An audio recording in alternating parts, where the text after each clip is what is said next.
A true revival watch, a throwback to 1969, a return of the spunky orange dive watch. So Zenith, an iconic watch brand, decided to bring back a watch from the past. That's right, a throwback watch that defy revival. A3648. Now this model is all the way back from 1969. And if we're sort of used to the big watch houses like Tudor, Omega, looking at the older watches or the ones from the 20th century and bring them back, they're all looking at 39 to 41mm diameter case sizes. Well, that's the size they bring back, the throwback watches. Well, Zenith has actually gone out there and brought back a 37mm in diameter watch. And it is a great watch. It's orange, it's fiery, it's from an age where things were really exciting. But who would have expected that a micro brand from AliExpress, WM, have gone out and homaged it to death, have made such a great watch out of it, and most importantly, it's actually affordable. Because the Zenith, you'd be paying at least 7,000 bucks for this. With the WM194, we're looking at 120 bucks. And I want to tell you about this homage because it is really, really good. So how did WM get the idea of homaging this masterpiece? The form factor is exciting, no doubt. The bright orange is in line with the music of the 60s as well. The 1960s were a decade of the banging Beatles, the unique Beach Boys and the creative Jimi Hendrix.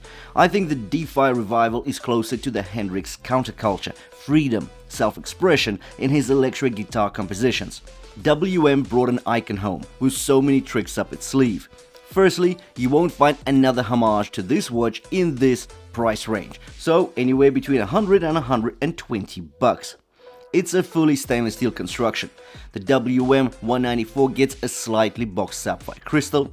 WM also blew up the size to a more fitting 42mm diameter, so we're not stuck with the original 37, but now it's 42. And thankfully they fitted a bracelet with inverted end links, meaning that the lug-to-lug length is very well managed.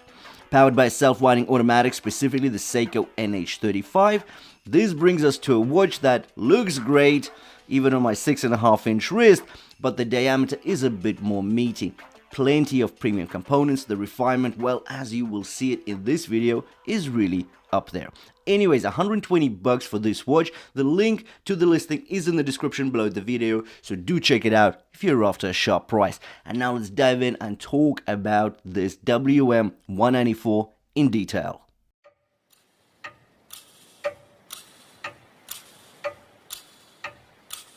With regards to the dimensions, we get a diameter of 42mm, a lug-to-lug length of 47.1, a height of 12.3, and a lug width of 20mm. The bracelet actually tapers down to 18 at the clasp.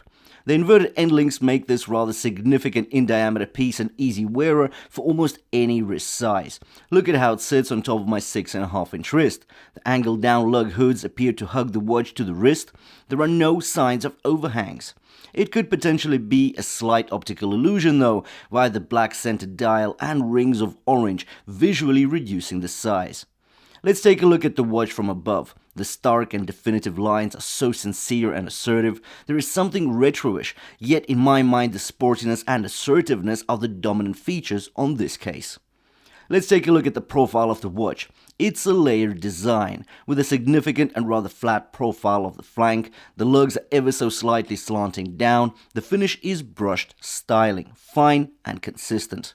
The other layer is the white threaded rotating bezel. The grooves are also brushed. These are deep and notchy, making a rotation easy and convenient. You'll notice the thin polished bevels between the flank and the lug hoods. This adds to the overall refinement and added light play for visual interest. The end links of the bracelet integrate with the lug hood seamlessly.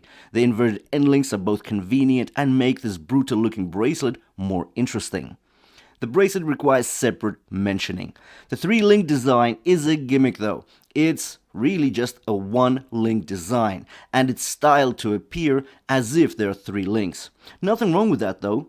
There are 3 angled surfaces of each styled link, and their consistent vertical brush finish look great. The tolerances are obviously quite high because this is a 1-link design, and link fluidity is relatively unhampered. Furthermore, the double pusher clasp is milled with 6 micro adjustments. The folding wing is actually milled. Now let's take a look at the side screw and crown on the right of the watch. The polished tip complements the scarce polished elements on the timepiece. Flip the watch over to find the exhibition case back. Specs on the perimeter, key ones mention the automatic movement, stainless steel case, and the 200 meters of water resistance. We also get a peek at the engine room, which is run by Seiko NH35, a dependable Japanese self-winding automatic movement, which gets 24 joules, 21,600 beats per hour, and that is 6 beats per second, so relatively smooth movement across the dial. It also gets 42 hours of power reserve, and this is a hackable movement. I do want to show you the bezel action on this watch. It's a special experience for a number of reasons. If we start with looks, well, the thin ceramic insert is stylish and less common in the contemporary divers. Yet because it doubles down on the dial orange ring, it appears more fitting. The grip of the wide threading allows for comfortable handling, and you'll need it because here we get heavy resistance throughout the rotation cycle. Consistent and assuring, the clicks are ratchety and pronounced, alignment at 12 o'clock is spot on, so that's a no issue. And most importantly, there is minimal, if any, backplay noticed at all. And now I want to skip and talk about the sapphire crystal as well as the dial. The boxy sapphire crystal is a millimeter above the bezel, protruding just above the 120 click unidirectional bezel. There is anti-reflective treatment here, ensuring clarity is superb. On the dial, there are no applied elements. The tricolor setup of black, orange and white create the perfect contrast for crystal clear legibility. The logo under 12 is unobtrusive. The date window at 3 o'clock is another practical touch to the looker of a watch. As you can see, 120 bucks do take you a long way, especially with WM.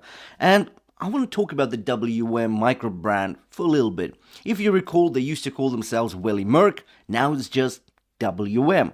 I've got no issue with that. I think the WM logo looks a bit neater. Yeah, it's okay. I don't really mind. Although I did like Welly Merck as the name. But whatevs. That's a no issue.